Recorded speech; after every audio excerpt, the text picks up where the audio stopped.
the things that makes it powerful. Back to the happiness thing. Back to the happiness. So there's a striving there to specify what that ideal constitutes. And this is something that Ernest Becker got wrong too, as far as I'm concerned. So Becker believed that our attempts to weave together a heroic narrative were motivated by our denial of death. And that's true, but it's not true enough, because what Becker didn't understand or didn't realize, and I liked The Denial of Death, I thought it was a great book, was that a lot of our heroic projects actually stave off death as well.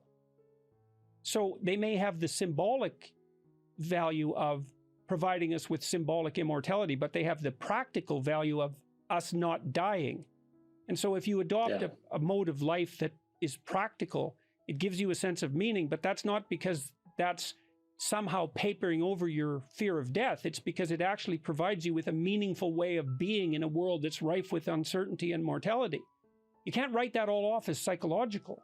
And that comes through in your book, the fact that you know that. Like, one thing I'm really curious about, this commitment issue that you raised, because it seemed to me, and I might be wrong, but tell me if I'm barking up the wrong tree.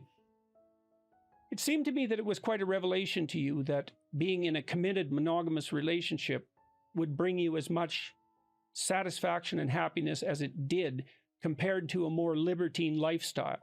So is that a reasonable observation? Oh, yeah. Okay. Huge epiphany. Okay, so two questions. Mm-hmm. The first is, what did you discover that you didn't know?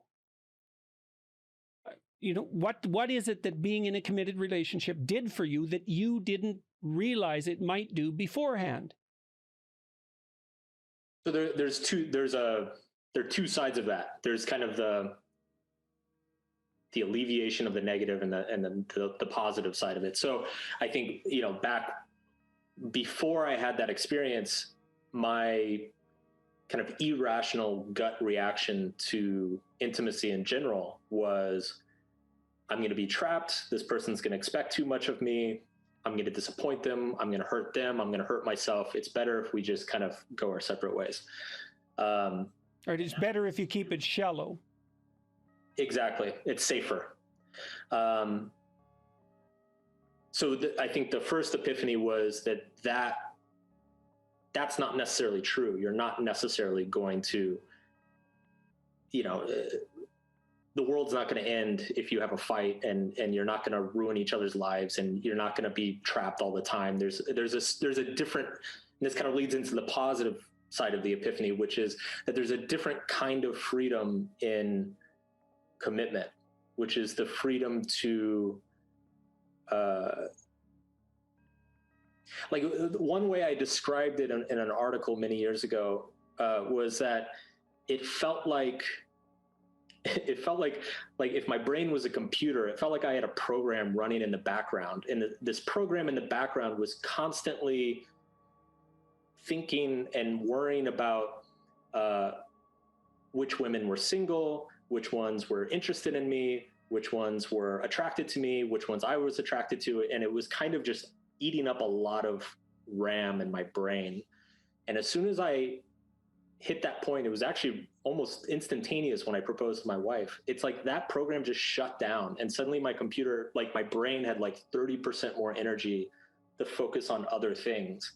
And I realized the feeling was of liberation. It was like, wow, this is solved. I never have to think about this stuff ever again. I never have to worry about it. That's the problem with a too easy divorce route. One of the advantages to being married is precisely what you just described, is that it solves a set of problems so that you don't have to consider them anymore. But if divorce looms as a too easy exit, then every time you have a fight, you can think, well, I can just dissolve this relationship. And although from some perspectives, you could say that increases your freedom. From another perspective, you'd say, well, no, it doesn't. It just reintroduces you to the whole bloody set of problems that the marriage was designed to solve. And it is very perverse in some sense, although this is part of the meaning of sacrifice, is that you can give up a whole set of options and focus on something narrowly. And what the consequence of that is whole new worlds open up for you that you didn't know were there. you don't lose any freedom at all. In fact, you tend to gain it. Yep. So, okay, so commitment. Now, you emphasize commitment in your book in more than just the marital domain, though, but more implicitly, I would say, because your insistence that people develop the ability to say no and that's necessary, which is your defense for discrimination, by the way, that also that implies a broadening of the appreciation for commitment. Is you have to commit to some set of values, or you're swamped by chaos is essentially the situation. Yes.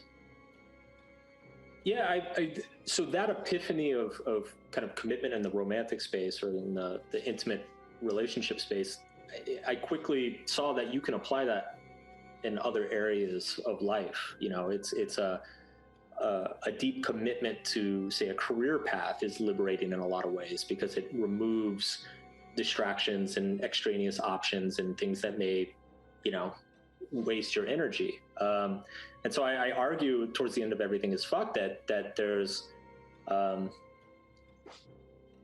I think are kind of our, especially here in the US, we have this worship of freedom for its own sake. And I think the definition of freedom in the US often gets very warped, of just having lots of stuff or being able to do lots of stuff. Mm-hmm.